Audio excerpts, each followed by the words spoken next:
Hi friends, ನಮಸ್ತೆ. ಎಲ್ಲರೂ ಹೇಗಿದ್ದೀರಾ? Welcome to my YouTube channel Nashu 28MUA daily logs. So ಇದು ಬಂದುಬಿಟ್ಟು ಪರ್ಮನೆಂಟ್ ಏರ್ ಸ್ಮೂತಿಂಗು. ಸೊ ನನ್ನ ಒಂದು ಸೆಲೂನಿಗೆ ಒಬ್ಬರು ಕ್ಲೈಂಟ್ಸ್ ಬಂದಿದ್ದರು, ಅವ್ರಿಗೆ ಪರ್ಮನೆಂಟ್ ಏರ್ ಸ್ಮೂತಿಂಗ್ ಬೇಕಾಗಿತ್ತು. ಸೊ ಅಷ್ಟೊಂದು ತುಂಬಾ ಏರ್ ಸ್ಟ್ರೈಟ್ನಿಂಗ್, ಏರ್ ಸ್ಮೂತಿಂಗ್ ಎಲ್ಲ ಮಾಡಿದ್ದೀನಿ. ಬಟ್ ನಾನು ಯಾವ ರೀತಿ ಮಾಡಿದೆ ಅಂತ ನಂದು ವೀಡಿಯೋನ ನಾನು ಯೂಟ್ಯೂಬಲ್ಲಿ ಅಪ್ಲೋಡ್ ಮಾಡಿರಲಿಲ್ಲ. ಸೊ ಅದಕ್ಕೆ ನಿಮಗೆ ಇವತ್ತು ಫುಲ್ ಒಂದು ಏರ್ ಸ್ಮೂತಿಂಗ್ ಅಂತ ಕಸ್ಟಮರ್ ಬಂದಾಗ ಯಾವ ಥರ ಮಾಡೋದು ಅನ್ನೋದನ್ನು ಫುಲ್ ವೀಡಿಯೋ ನಾನು ಆ್ಯಕ್ಚುಲಿ ನನ್ನ ಒಂದು ಈ ಚಾನಲಲ್ಲಿ ಹಾಕಿದ್ದೀನಿ.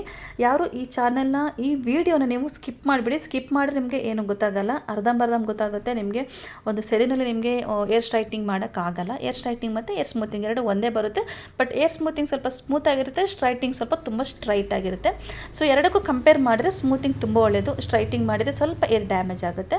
ಸೊ ನನ್ನ ಒಂದು ಕ್ಲೈಂಟ್ಸಿಗೆ ಅವ್ರಿಗೆ ಏರ್ ಸ್ಮೂತಿಂಗ್ ಬೇಕಾಗಿತ್ತು. ಸೊ ಅದಕ್ಕೋಸ್ಕರ ನನಗೆ ಏರ್ ಸ್ಮೂತಿಂಗ್ ಮಾಡಿದ್ದೀನಿ. ಬಟ್ ಅದನ್ನ ನಾನು ಬಂದು ಲಾರಿಯಲ್ದೇ ಮಾಡಿದ್ದೀನಿ, ಬೇರೆ ಯಾವುದೇ ಪ್ರಾಡಕ್ಟ್ ನಾನು ಯೂಸ್ ಮಾಡಲ್ಲ. ಬಿಕಾಸ್ ಲಾರಿಯಲ್ ಬಂದುಬಿಟ್ಟು ತುಂಬ ಚೆನ್ನಾಗಿರುತ್ತೆ. ಅಷ್ಟೊಂದು ಎಲ್ಲ ಒಂದು ಪ್ರಾಡಕ್ಟಲ್ಲೂ ಕೆಮಿಕಲ್ ಇರುತ್ತೆ. ಬಟ್ ಲಾರಿಯಲ್ ಬಂದ್ಬಿಟ್ಟು ಬೆಸ್ಟ್ ಪ್ರಾಡಕ್ಟ್, ಬೆಸ್ಟ್ ಕಂಪ್ನಿ ಅಂತ ಹೇಳ್ಬೋದು. ಸೊ ಅದಕ್ಕೋಸ್ಕರ ನನ್ನ ಒಂದು ಕ್ಲೈಂಟ್ಸ್ದು ಏರ್ಸು ತುಂಬ ಕರ್ಲಿ ಇತ್ತು. ಬಟ್ ನಾನು ಇವಾಗ ನಿಮಗೆ ವೀಡಿಯೋದಲ್ಲಿ ನೋಡ್ತಿರ್ಬೋದು, ಅವರಿಗೆ ಆಲ್ರೆಡಿ ನಾನು ಏರ್ ವಾಶ್ ಮಾಡಿ ಅದನ್ನ ಬ್ಲೋ ಡ್ರೈ ಮಾಡ್ತಾಯಿದ್ದೀನಿ. ಸೊ ಹಾಗಾಗಿ ತುಂಬ ಸ್ವಲ್ಪ ಸ್ಟ್ರೈಟ್ ಆಗಿದೆ, ತುಂಬ ಅಂದರೆ ತುಂಬಾ ಫ್ರಿಜ್ಜಿಯಾಗಿ ಕರ್ಲಿ ಇತ್ತು.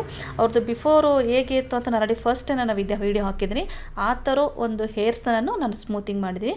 ಫಸ್ಟ್ ನನ್ನ ಕ್ಲೈಂಟ್ಸ್ ಬಂದಾಗ ಅವ್ರು ಫಸ್ಟ್ ಆಲ್ರೆಡಿ ಏರ್ ವಾಶ್ ಮಾಡ್ಕೊ ಬಂದಿರ್ತಾರೆ.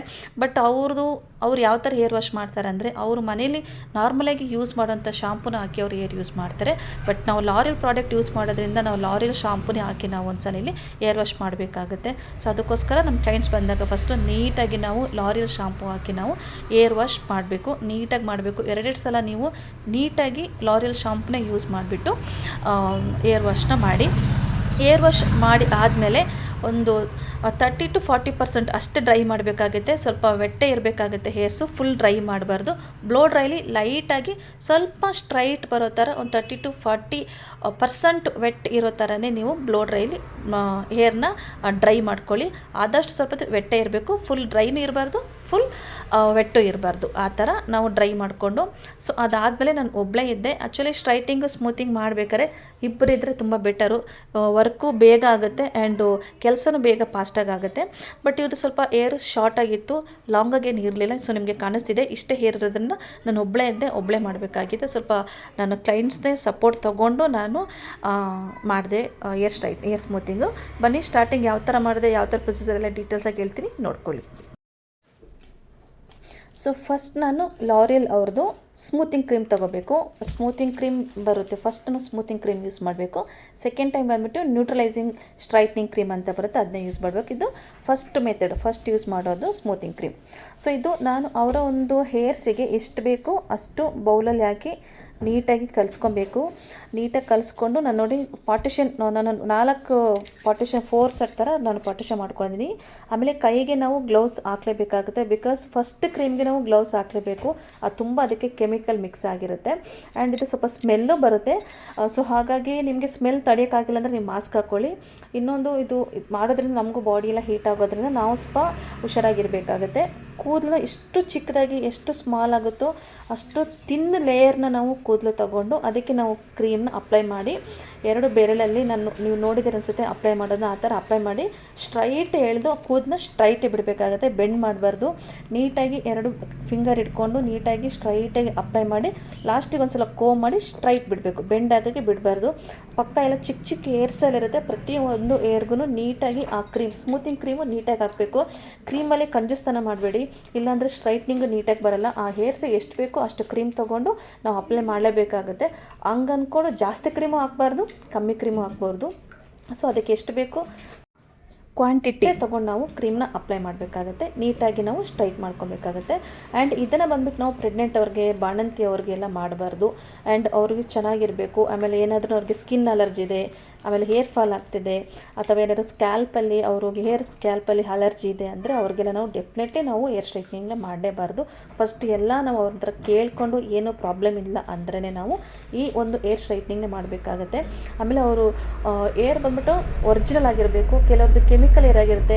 ಇವಾಗ ಮೆಹಂದಿ ಬ್ಲ್ಯಾಕ್ ಕಲರ್ ಎಲ್ಲ ಬಂದಿರ್ತಾರೆ, ಅವ್ರಿಗೆಲ್ಲ ಸಡನ್ನಾಗಿ ಮಾಡಿದಾಗ ಸ್ಟ್ರೈಟಿಂಗ್ ಬರಲ್ಲ. ಸೊ ಹಾಗಾಗಿ ಪ್ರತಿಯೊಂದು ಡೀಟೇಲ್ಸ್ ನಾವು ಕ್ಲೈಂಟ್ಸ್ ಹತ್ರ ತಿಳ್ಕೊಂಡೇ ಮಾಡ್ಕೊಬೇಕಾಗುತ್ತೆ. ಮಾಡಿ ಆದಮೇಲೆ ಮತ್ತೆ ಸ್ಟ್ರೈಟಿಂಗ್ ಬಂದಿಲ್ಲ ಅಂದರೆ ವೇಸ್ಟ್. ನಾವು ಒಂದು 3-4 ಅವರ್ಸ್ ಮಾಡಿರೋ ಕೆಲಸ ವೇಸ್ಟ್ ಆಗುತ್ತೆ, ಅವ್ರು ಕೊಡೋ ಅಮೌಂಟ್ ವೇಸ್ಟ್ ಆಗುತ್ತೆ, ಅವರು ಬೇಜಾರು ಮಾಡ್ಕೊಂಡು ಹೋಗ್ತಾರೆ. ಸೊ ಅದಕ್ಕಾಗಿ ಈ ಒಂದು ಏರ್ ಸ್ಟ್ರೈಟಿಂಗ್ ಮಾಡೋಕ್ಕಿಂತ ಮುಂಚೆ, ಸ್ಮೂತಿಂಗ್ ಮಾಡೋಕ್ಕಿಂತ ಮುಂಚೆ ಇದ್ರ ಬಗ್ಗೆ ಪ್ರತಿಯೊಂದು ಡೀಟೇಲ್ಸ್ನ ತಿಳ್ಕೊಂಡು ಪ್ರಾಕ್ಟೀಸ್ ಮಾಡಿ ಆಮೇಲೆ ನೀವು ಕಸ್ಟಮರ್ಗೆ ಮಾಡೋದು ತುಂಬ ಬೆಟರ್ ಫ್ರೆಂಡ್. ಸೊ ಈ ಥರ ಫುಲ್ ಅಪ್ಲೈ ಮಾಡಬೇಕಾಗತ್ತೆ. ಅಪ್ಲೈ ಮಾಡಿ 20-25 ಮಿನಿಟ್ಸ್ ನಾವು ಬಿಡಬೇಕು. ಬಿಟ್ಟು ಅದನ್ನು ನಾವು ಯಾವ ಥರ ಚೆಕ್ ಮಾಡೋದು ಕಂಟಿನ್ಯೂ ಹೇಳ್ತೀನಿ, ಹಂಗೆ ನೋಡಿ ಫ್ರೆಂಡ್ಸ್.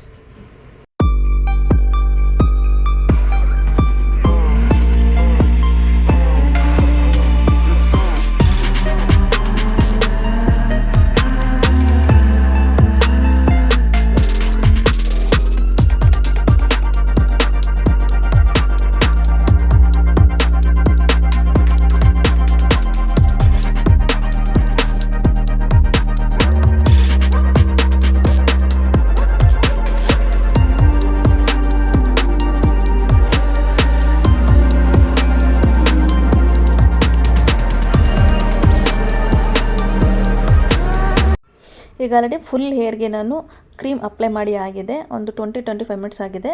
ಇದು ಯಾವ ಥರ ಅಂದರೆ ನಾವು ಸೆಕ್ಷನ್ ಬೈ ಸೆಕ್ಷನ್ ಮಾಡ್ಕೋತೀವಿ. ನಾವು ಫಸ್ಟು ಯಾವ ಸೆಕ್ಷನ್ಗೆ ಹಾಕ್ತೀವಿ ಅದು ಆಲ್ಮೋಸ್ಟ್ ಆಗಿರುತ್ತೆ. ಒಂದು 20 ಮಿನಿಟ್ಸ್ ಬಿಟ್ಟು ಚೆಕ್ ಮಾಡಿದಾಗ ಅದು ಆಲ್ರೆಡಿ ಪ್ರೊಸೀಜರ್ ನಡೆದಿರುತ್ತೆ. ಒಂದು ಹೇರ್ಸ್ನ ತಗೊಂಡು ನಾವು ಎಳಿಬೇಕು. ಆ ಸ್ಪ್ರಿಂಗ್ ಥರ ಬರುತ್ತೆ ಹೇಳಿದಾಗ, ಸ್ವಲ್ಪ ಲೈಟಾಗಿ ನಿಧಾನಕ್ಕೆ ಎಳೆದು ಬಿಟ್ಟಾಗ ಸ್ಪ್ರಿಂಗ್ ಥರ ಆಗುತ್ತೆ. ಅಂದರೆ ಜಿಗ್ಜಾಗ್ ಟೈಪಲ್ಲಿ ಬರುತ್ತೆ ಹೇರು. ಆ ಥರ ಬಂದಿದೆ ಅಂದರೆ ಸೊ ಪ್ರೊಸೆಸಿಂಗ್ ಆಗಿದೆ ಅಂತ ಅರ್ಥ. ಸೊ ಹಾಗಾಗಿ ನಾವು ಮುಂದ್ಗಡೆ ಅಂದರೆ 4 ಸೆಕ್ಷನ್ ಮಾಡಿ ನಾವು ಹಾಕಿರ್ತೀವಿ ಕ್ರೀಮು. ಫಸ್ಟ್ ಏನು ಮಾಡಬೇಕಂದ್ರೆ ಮುಂದ್ಗಡೆ ಸೆಕ್ಷನ್ ಬಿಟ್ಟು ಹಿಂದ್ಗಡೆ ಸೆಕ್ಷನ್ ಫಸ್ಟ್ ವಾಶ್ ಮಾಡ್ಕೊಬೇಕು. ಈಗ ಇಬ್ಬರಿದ್ದರೆ ಒಂದೇ ಟೈಮ್ಗೆ ಅಟ್ ಎ ಟೈಮಲ್ಲಿ ಆಗುತ್ತೆ. ಸೊ ನಾವು ಒಬ್ಬರೇ ಹಾಕಿರೋದ್ರಿಂದ ಅದು ನಾವು ಲಾಸ್ಟಿಗೆ ಹಾಕಿರೋ ಸೆಕ್ಷನ್ ಕ್ರೀಮು ಸ್ವಲ್ಪ ಲೇಟಾಗಿ ಅದು ಪ್ರೊಸೆಸಿಂಗ್ ಆಗುತ್ತೆ. ಕಂಪ್ಲೀಟು ಪ್ರತಿಯೊಂದು ಹೇರ್ನ ಚೆಕ್ ಮಾಡಿ ಆಮೇಲೆ ನಾವು ಹೇರ್ ವಾಶ್ ಮಾಡಬೇಕು.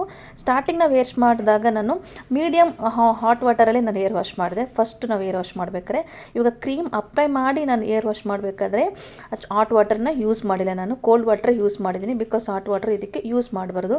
ಒಂದು ಚೂರು ಸ್ಕ್ಯಾಲ್ಪಲ್ಲಾಗಲಿ ಹೇರಲ್ಲಾಗಲಿ ಆ ಕ್ರೀಮ್ ಇರಬಾರ್ದು. ಆ ಥರ ನಾವು ನೀಟಾಗಿ 15ರಿಂದ 20 ನಿಮಿಷ ತನಕ ನಾವು ನೀಟಾಗಿ ಹೇರ್ ವಾಶ್ ಮಾಡಬೇಕಾಗುತ್ತೆ.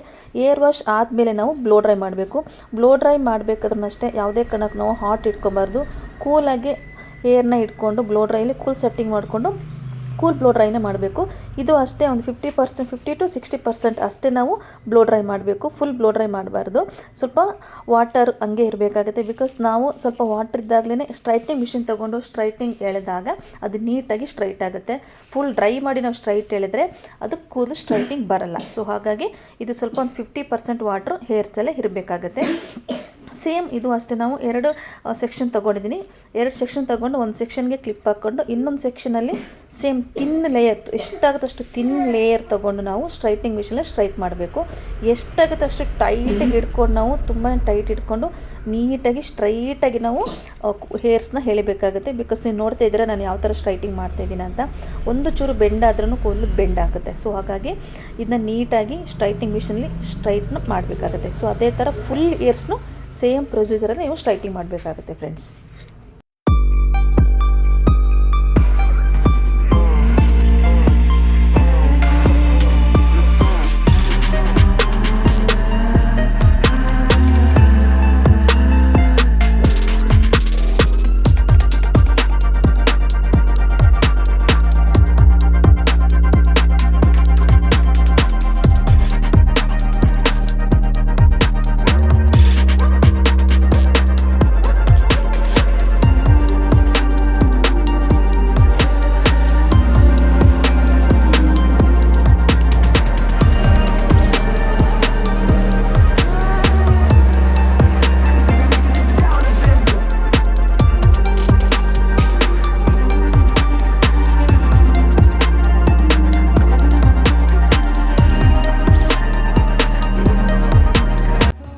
ನೋಡಿ ಆಲ್ಮೋಸ್ಟು ಫುಲ್ ಆಗೋಯ್ತು ಸ್ಟ್ರೈಟಿಂಗ್ ಮಾಡಿ. ನಾನು ಮತ್ತೊಂದು ಸಲ ಫುಲ್ ಚೆಕ್ ಮಾಡ್ಕೊತಿದ್ದೀನಿ.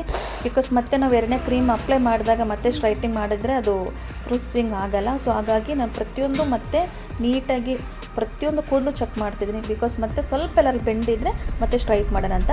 ಸೊ ಆ ಪ್ರೊಸೆಸಿಂಗ್ ಆದಮೇಲೆ ಇವಾಗ ಮತ್ತೆ ಎರಡು ಪೋರ್ಷನ್ನು ನಾನು ಪೋರ್ಷನ್ ತೊಗೊಂಡು ಈಗ ಆ ಕಡೆ ಪೋರ್ಷನ್ ಈ ಕಡೆ ಪೋರ್ಷನ್ ಎರಡು ಪೋರ್ಷನ್ ತೊಗೊಂಡು ಇವಾಗ ಸೆಕೆಂಡ್ ಕ್ರೀಮ್ ನಾನು ಆವಾಗಲೇ ಹೇಳಿದ್ನಲ್ಲ ನಿಮಗೆ ಲಾರಿಯಲ್ ಅವ್ರದ್ದೇ ಸೆಕೆಂಡ್ ಕ್ರೀಮು. ಇದು ಬಂದುಬಿಟ್ಟು ಸೇಮ್ ನ್ಯೂಟ್ರಲೈಸಿಂಗ್ ಸ್ಟ್ರೈಟ್ನಿಂಗ್ ಕ್ರೀಮ್ ಅಂತ ಇದನ್ನ ತೊಗೊಂಡು ನಾನು ಇದು ಸ್ವಲ್ಪ ಪರವಾಗಿಲ್ಲ. ಸೇಮ್ ಫಸ್ಟ್ ನಾವು ಕ್ರೀಮ್ ಹೆಂಗೆ ತಿನ್ ಲೇಯರ್ ತೊಗೊಂಡು ಮಾಡಿದ್ವೋ ಅಷ್ಟು ತಿನ್ನಬೇಕು. ಸ್ವಲ್ಪ ದಪ್ಪ ಹೇರ್ಸ್ ತೊಗೊಂಡು ನಾವು ಇದನ್ನ ಹಾಕ್ಬೋದು. ಈಗ ಹೇರ್ ಸ್ಪೈಲ ಮಾಡಬೇಕಾದ್ರೆ ನಾವು ಯಾವ ಥರ ಕ್ರೀಮ್ ಅಪ್ಲೈ ಮಾಡ್ತೀವೋ ಆ ಥರ ಇವಾಗ ಈ ಕ್ರೀಮ್ನ ಅಪ್ಲೈ ಮಾಡೋದು. ಇದು ಅಷ್ಟೊಂದು ಇದರಲ್ಲಿ ಕೆಮಿಕಲ್ ಇರೋಲ್ಲ. ನಾವು ಕ್ರೀಮ್ ಹಾಕಿ ನಾವು ಸ್ಟ್ರೈಟ್ನಿಂಗ್ ಮಾಡಿದ್ರೆ ಅದು ತುಂಬ ಕೆಮಿಕಲ್ ಇರುತ್ತೆ ಆ ಸ್ಟ್ರೈಟ್ನಿಂಗ್. ಅದು ಆ ಒಂದು ಫಸ್ಟ್ ಕ್ರೀಮಲ್ಲೇ ಹೇರ್ ಸ್ಟ್ರೈಟ್ ಆಗೋದು. ಸೊ ಅದಕ್ಕೋಸ್ಕರ ಇದು ಕ್ರೀಮ್ ನಾರ್ಮಲಾಗಿ ನಾವು ಮಾಡ್ಬೋದು, ಪರವಾಗಿಲ್ಲ. ಸೊ ಹಾಗಾಗಿ ಎರಡನೇ ಕ್ರೀಮ್ನ ನಾನು ಅಪ್ಲೈ ಮಾಡಿ ಒಂದು 25 to 30 ಮಿನಿಟ್ಸ್ ಬಿಡಬೇಕು. 30 ಮಿನಿಟ್ಸ್ ಬಿಟ್ಟು ಆದಮೇಲೆ ನಾವು ಹೇರ್ ವಾಶ್ ಮಾಡಬೇಕಾಗತ್ತೆ. ಹೇರ್ ವಾಶ್ನ ನೀಟಾಗಿ ಹೇರ್ ವಾಶ್ ಮಾಡಬೇಕು. ಒಂದು ಚೂರು ನಾವು ಹಾಕಿರೋ ಕ್ರೀಮು ಹೇರಲ್ಲಿ ಇರಬಾರ್ದು. ಆ ಥರ ನೀಟಾಗಿ ಹೇರ್ ವಾಶ್ ಮಾಡಿ ಆಮೇಲೆ ಕಂಡೀಷ್ನರ್ ಹಾಕಬೇಕಾಗತ್ತೆ. ಮಾಸ್ಕ್ ಲಾರಿಯಲ್ ಮಾಸ್ಕ್ ಅಂತ ಬರುತ್ತೆ, ಮತ್ತು ಶಾಂಪೂ ಹಾಕೋಂಗಿಲ್ಲ, ಡೈರೆಕ್ಟಾಗಿ ನಾವು ಲಾರಿಯಲ್ ಮಾಸ್ಕ್ ಹಾಕಬೇಕು. ಲಾರಿಯಲ್ ಮಾಸ್ಕ್ ಹಾಕಿ ಒಂದು 5 ಮಿನಿಟ್ಸ್ ಬಿಟ್ಟು ಮತ್ತೆ ನೀಟಾಗಿ ವಾಶ್ ಮಾಡಿ ನಾನೀಗ ನೋಡಿ ಬ್ಲೋ ಡ್ರೈ ಮಾಡ್ತಿದ್ದೀನಿ. ಇವಾಗಲೂ ಅಷ್ಟೇ, ನಾನು ತುಂಬ ಹಾಟ್ ಇಟ್ಕೊಂಡು ಬ್ಲೋ ಡ್ರೈ ಮಾಡ್ತಿಲ್ಲ, ಸ್ವಲ್ಪ ವಾರ್ಮಲ್ಲಿ, ಆ ಕಡೆ ಕೂಲು ಅಲ್ಲ ಈ ಕಡೆ ಹಾಟು ಅಲ್ಲ, ಮಿಡಲಲ್ಲಿ ಇಟ್ಕೊಂಡು ನಾನು ಬ್ಲೋ ಡ್ರೈ ಫುಲ್ ಮಾಡ್ತಾಯಿದ್ದೀನಿ. ಇವಾಗ ನೀವು ಲಾಸ್ಟಿಗೆ ನಾವು ಮತ್ತೆ ಬ್ಲೋ ಡ್ರೈ ಮಾಡಿ ಎಲ್ಲ ಡ್ರೈ ಆದಮೇಲೆ ಸ್ಟ್ರೈಟ್ನಿಂಗ್ ಆದರೂ ಮಾಡ್ಬೋದು. ಸ್ಟ್ರೈಟ್ನಿಂಗ್ ಮಾಡೋದಕ್ಕಿಂತ ಬೆಟರ್ ಬ್ಲೋ ಡ್ರೈ. ನಾನು ಬ್ಲೋ ಡ್ರೈಯಲ್ಲೇ ಅವ್ರ ಹೇರ್ನ ಲೇಯರ್ ವೈಸ್ ತೊಗೊಂಡು ನಾನು ಇದರಲ್ಲೇ ಸ್ಟ್ರೈಟ್ ಮಾಡ್ತೀನಿ. ಫೈನಲ್ ರಿಸಲ್ಟ್ ನೋಡಿ ಯಾವ ಥರ ಬಂದಿದೆ ಅಂತ. ಸೊ ಇದಾದಮೇಲೆ 48 ಅವರ್ಸ್ ಆದಮೇಲೆ ಮತ್ತೆ ನಾವು ಆ ಕ್ಲೈಂಟ್ಸಿಗೆ ನಾವು ಏರ್ ಸ್ಪಾ ಥರ ಏರ್ ವಾಶ್ ಮಾಡಿಕೊಡ್ಬೇಕು. ಸ್ಪಾ ಅಂದರೆ ನಿಮ್ಗೆ ಇದ್ರ ಬಗ್ಗೆ ಗೊತ್ತಿರುತ್ತೆ. ಲಾಸ್ಟಿಗೆ ಅಂದರೆ ಸ್ಟೀಮೆಲ್ಲ ಕೊಡೋಂಗಿಲ್ಲ, ಮಾಮೂಲಿ ಏರ್ ಸ್ಪಾ ಹೆಂಗೆ ಮಾಡ್ತೀವೋ ಆ ಟೈಪಲ್ಲಿ ಅವ್ರಿಗೆ ನಾವು ಏರ್ ಸ್ಪಾ ಮಾಡಿಕೊಡ್ಬೇಕು. 48 ಅವರ್ಸ್ ಆದಮೇಲೆ ಮತ್ತೆ ನಾವು ಆ ಕ್ಲೈಂಟ್ಸ್ನ ಬಂದು ನಮ್ಮ ಒಂದು ಸೆಲೂನಲ್ಲಿ ಏರ್ ಸ್ಪಾ ಹೇಳ್ತೀನಿ ಬಂದು ಮಾಡ್ಕೊಂಡು ಹೋಗ್ತಾರೆ. ಅವರಿಗೆ ಪ್ರೊಸೀಜರ್ ಹೇಳಬೇಕು. ಕಿವಿಯಿಂದ ಹಿಂದೆ ಕೂದಲು ಹೋಗೋಂಗಿಲ್ಲ, ಕಿವಿಯಿಂದ ಮುಂದೆನೇ ಇರಬೇಕು, ಕೂದಲು ಸ್ಟ್ರೈಟೇ ಇರಬೇಕು. ಮಲಗಬೇಕಾದ್ರೆ ಕೂದಲನ್ನ ಸ್ಟ್ರೈಟ್ ಮಾಡಿನೇ ಮಲ್ಕೊಳ್ಳಿ ಅಂತ ಹೇಳಬೇಕು. ಮತ್ತು ಗಾಳಿಗೆ ಹೋಗಬಾರ್ದು, ನೀರು ಟಚ್ ಆಗಬಾರ್ದು. ಇದೆಲ್ಲ ಹೇಳಿಬಿಟ್ಟು ನಾವು ಕ್ಲೈಂಟ್ಸಿಗೆ ಕಳಿಸ್ಬೇಕಾಗುತ್ತೆ, ಇಲ್ಲಾಂದ್ರೆ ಅದು ಬೆಂಡ್ ಆಗುತ್ತೆ ಕೂದಲು. ಸೊ ಅದಕ್ಕೋಸ್ಕರ. ಸೊ ಹಾಯ್ ಫ್ರೆಂಡ್ಸ್, ನೋಡಿದ್ರಲ್ಲ ನಾನು ಯಾವ ಥರ ಇವತ್ತು ಏರ್ ಸ್ಮೂತಿಂಗ್ ಮಾಡಿದ್ದೀನಿ ಅಂತ. ನೀವು ಲಾರಿಯಲ್ ಏರ್ ಸ್ಮೂತಿಂಗ್ ಮಾಡಿದ್ದೀನಿ. ಫೈನಲ್ ರಿಸಲ್ಟ್ ನೋಡಿ ಯಾವ ಥರ ಬಂದಿದೆ ಅಂತ. ಸೊ ನಾನು ಮಾಡಿರೋ ಈ ಏರ್ ಸ್ಮೂತಿಂಗ್ ವಿಡಿಯೋ ನಿಮಗೆ ಇಷ್ಟ ಆಗಿದೆ ಅಂತ ಅಂದ್ಕೊಂಡಿದ್ದೀನಿ. ಸೊ ಇಷ್ಟ ಆಗಿದ್ದರೆ ಲೈಕ್ ಮಾಡಿ, ಶೇರ್ ಮಾಡಿ, ಕಮೆಂಟ್ ಮಾಡಿ. ಆ್ಯಂಡ್ ಹಾಗೆ ಈ ವಿಡಿಯೋ ನೋಡೋರಿಗೆ ಯಾರಿಗಾದ್ರೂ ಏರ್ ಸ್ಟ್ರೈಟ್ನಿಂಗ್ ಬೇಕಾದರೆ ಪ್ಲೀಸ್ ನನ್ನ ಕಾಂಟ್ಯಾಕ್ಟ್ ಮಾಡಿ. ರೀಸನಬಲ್ ಅಮೌಂಟಲ್ಲೇ ನಿಮಗೆ ನಾನು ಏರ್ ಸ್ಮೂತಿಂಗ್ನ ನಾನು ಮಾಡಿಕೊಡ್ತೀನಿ. ಯಾರಿಗೆ ಬೇಕಾದರೂ ನನ್ನ ನೀವು ಕಾಂಟ್ಯಾಕ್ಟ್ ಮಾಡ್ಬೋದು. Thank you so much watching my YouTube channel. And ಇದೇ ಥರದ ವೀಡಿಯೋಗೆ ನನಗೆ ಸಪೋರ್ಟ್ ಮಾಡಿ, ಸಬ್ಸ್ಕ್ರೈಬ್ ಮಾಡಿ. ಹಾಗೂ ನಾನು ವೀಡಿಯೋಸ್ನೆಲ್ಲ ಹಾಕಿದ್ದೀನಿ. ನನ್ನ ಹಳೆ ವೀಡಿಯೋಸ್ನ ಒಂದ್ಸಲ ಹೋಗಿ ನೋಡ್ಕೊಬನ್ನಿ. Thank you friends, thank you so much. Love you friends, love you lot.